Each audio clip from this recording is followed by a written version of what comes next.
my friend, that Jesus made an instantaneous promise to this thief, but the second promise Jesus made was a promise of companionship. Today shall thou be with me in paradise. What a wonderful thing to say. To have Jesus tell us we will be with him after he has told us he would be with us. Always, even to the end of the age. Now that sounds like a double blessing. We with him. We are blessed because we are with him. Then we are blessed because he is with us. Sounds like Elijah's request to Elijah. Elisha's request to Elijah for a double portion of his spirit. Now that's companionship at its best. Especially since he is always with us, while we are not always with him. But this is what he promised this thief. And he kept his promise. Well, he had to keep it. Because the thief confessed his sins on the cross.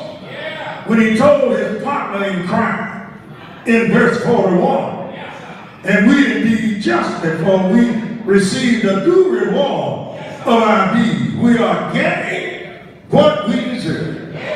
But this man has done nothing wrong.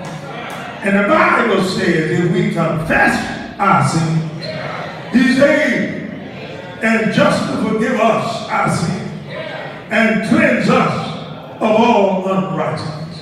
And look, if you will, what happened to this thief when he confessed his sin. In the morning, he was nailed to a cross. In the evening, he was wearing a crown. In the morning, he was an enemy of Caesar. In the evening, he was a friend of God. In the morning, he was spurned by men. In the evening, he was fellowshipping with angels. In the morning, he died as a criminal on earth. In the evening, he lived as a citizen of heaven. So my friend, this thief went to be with Jesus. Now I don't know anybody that I want to be with more than to be with Jesus. Let me tell you something. I love my wife because that's the reason I married her. I didn't marry her for her money because every time I asked about the money, she says the same thing to me. I ain't got nothing. I want y'all to know that's a cold word for women. You ask any woman, do you have any money? Most of them will tell you, I don't have any money. And I also know that the Bible says that a man must leave father and mother and cleave to his wife. But listen to me. Don't convince me Jesus is across the street.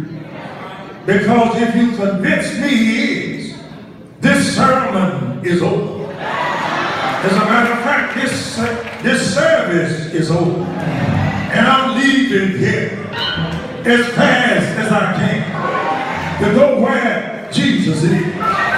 Because anywhere he is always better than where we were. You know why I'm leaving? It's because of what he has done for me. He woke me up this morning, starting me on my way. The hymn of the church says it best. It says, I'm happy with Jesus alone. I'm happy with Jesus alone.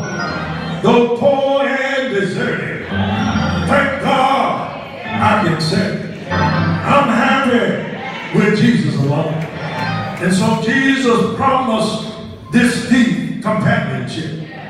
But there's one final promise that Jesus made to the thief.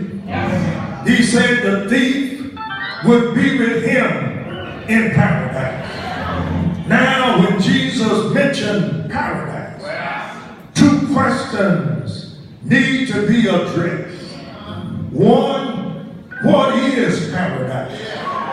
And two, where is paradise? Well, the term has been applied to Eden before the fall of man. In the later books of the Old Testament, it appears in the sense of a park or pleasure ground, rendered forest in Nehemiah 2 and 8, and orchard in Ecclesiastes 2 and 5.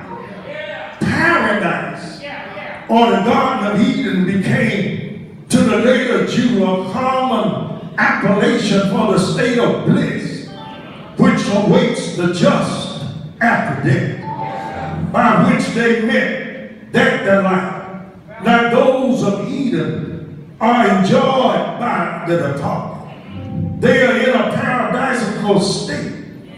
And so the next question is, where is paradise? It has been suggested that paradise is just below the third heaven. Now, I don't know if that's true or not, but I have a better answer for both questions.